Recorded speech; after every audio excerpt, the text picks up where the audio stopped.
আসসালামু আলাইকুম viewers, welcome to my new recipe. আশা করি সবাই খুব ভালো আছেন।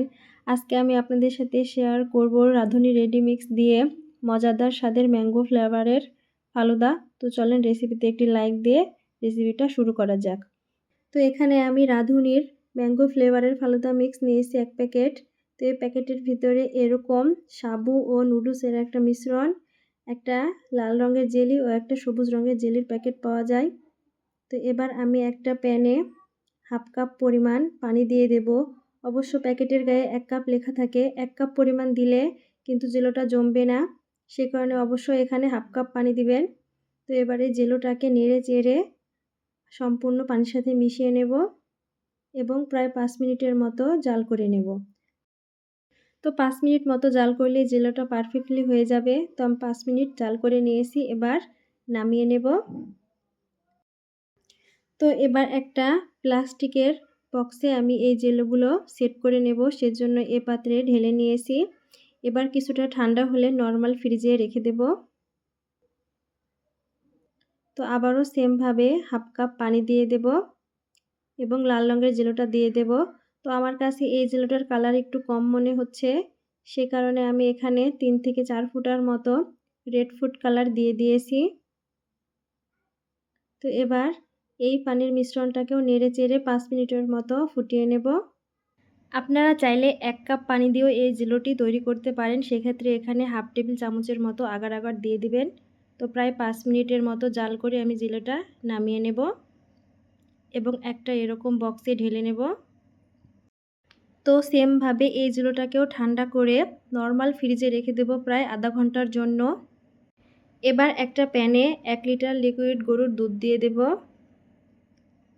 তো দুধটা যখন এরকম বলক চলে আসবে, তখন এর মধ্যে সাবুদানা ও নুডলসের যে মিশ্রণ আছে, এই মিশ্রণটি এবার এই দুধের মধ্যে দিয়ে দেব। এই রাঁধুনি ফালুদা মিক্সে অলরেডি চিনি দেওয়া আছে বন্ধুরা, সেজন্য এখানে আর কোনো চিনি দেওয়ার দরকার নেই, এটা যথেষ্ট পরিমাণে মিষ্টি হয়।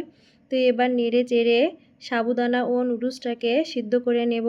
তো এখানে আমি প্রায় 15 মিনিটের মতো মিডিয়াম টু লো হিটে নেড়ে চেড়ে রান্নাটা করে নিয়েছি। তো যখন দেখবেন এরকম ঘন হয়ে গেছে, তখন আর রান্না করার দরকার নেই, কেননা ঠান্ডা হওয়ার পর এটা আরও খানিকটা ঘন হয়ে যাবে। তো এই অবস্থায় আমি নামিয়ে একটা বলে ঢেলে নেব। বন্ধুরা, এই প্যাকেট রাঁধুনি রেডিমিক্স ছাড়াও কীভাবে বাসায় আপনারা ফালুদা তৈরি করবেন সেই ভিডিও আমার পেজে দেওয়া আছে, চাইলে দেখে আসতে পারেন। তো এবার কিছুটা স্বাভাবিক তাপমাত্রায় এলে নর্মাল ফ্রিজে আমি 15 মিনিটের জন্য রেখে দেব। তো এই ফাঁকে আমার জেলোগুলো সেট হয়ে গেছে বন্ধুরা। তো এবার আপনাদের সাথে কেটে শেয়ার করব। তো একটা ছুরির সাহায্যে আমি এরকমভাবে লম্বা লম্বা করে দাগ টেনে নেব। পরে এরকমভাবে ছোট ছোট চারকোনার মতো তৈরি করে নেব। দেখুন বন্ধুরা, অল্প সময়ের মধ্যে জেলোগুলো পারফেক্টলি জমে গেছে। তো এবার আপনাদের সাথে লাল জেলোটা কেটে শেয়ার করব। তো এই ভিডিওটি যদি এ পর্যন্ত আপনাদের কাছে একটু হলেও ভালো লেগে থাকে বন্ধুরা, তো প্লিজ আমার চ্যানেলটি সাবস্ক্রাইব করবেন, লাইক কমেন্ট শেয়ার করে দিবেন। তো এই জেলোগুলোকে একটা সাইডে রেখে দেব। তো এখানে আমি একটা এরকম বড় সাইজের আম নিয়েছি, আমটাকে এরকমভাবে টুকরো করে কেটে নেব। তো এখন যেহেতু আমের সিজন বন্ধুরা, তো অবশ্যই আপনারা এই ম্যাঙ্গো ফ্লেভারের ফালুদা রেডি মিক্সটা তৈরি করে খাবেন, অনেক মজা খেতে। তো এরকমভাবে আমটি আমি কেটে নিয়েছি, এবার একটা বাটিতে ট্রান্সফার করে নেব। তো পুরো আমটাই আমি সেমভাবে কেটে নেব। তো এই বাটিটাকে এবার সাইডে রেখে দেব। প্রায় 15 মিনিট পর নর্মাল ফ্রিজ থেকে আমি এই ফালুদাটি বের করে এনেছি। দেখতে পাচ্ছেন বন্ধুরা, অনেকটাই ঘন হয়ে গেছে। তো চামচের সাহায্যে আমি সবটুকু ফালুদাকে মিশিয়ে নেব। এবার এর মধ্যে টুকরো করে রাখা আমটাকে দিয়ে দেব। আপনারা চাইলে এখানে আপেল, আঙুর, কলা, পেঁপে পছন্দ মতো আরও ফল অ্যাড করতে পারেন। তো এ পর্যায়ে প্রথমে লাল জেলোগুলো দিয়ে দেব, এরপরে সবুজ জেলোগুলো দিয়ে দেব এবং জেলোগুলোকেও ফালুদার সাথে ভালো করে মিশিয়ে নেব। তো জেলোগুলোকে আমি ভালো করে মিশিয়ে নিয়েছি।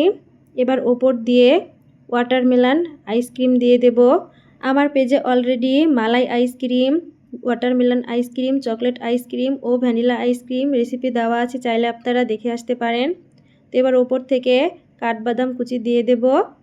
তো এখানে যে পরিমাণ ফালুদা তৈরি হয়েছে বন্ধুরা, আপনারা 5 থেকে 6 জনকে আরামসে পরিবেশন করতে পারবেন।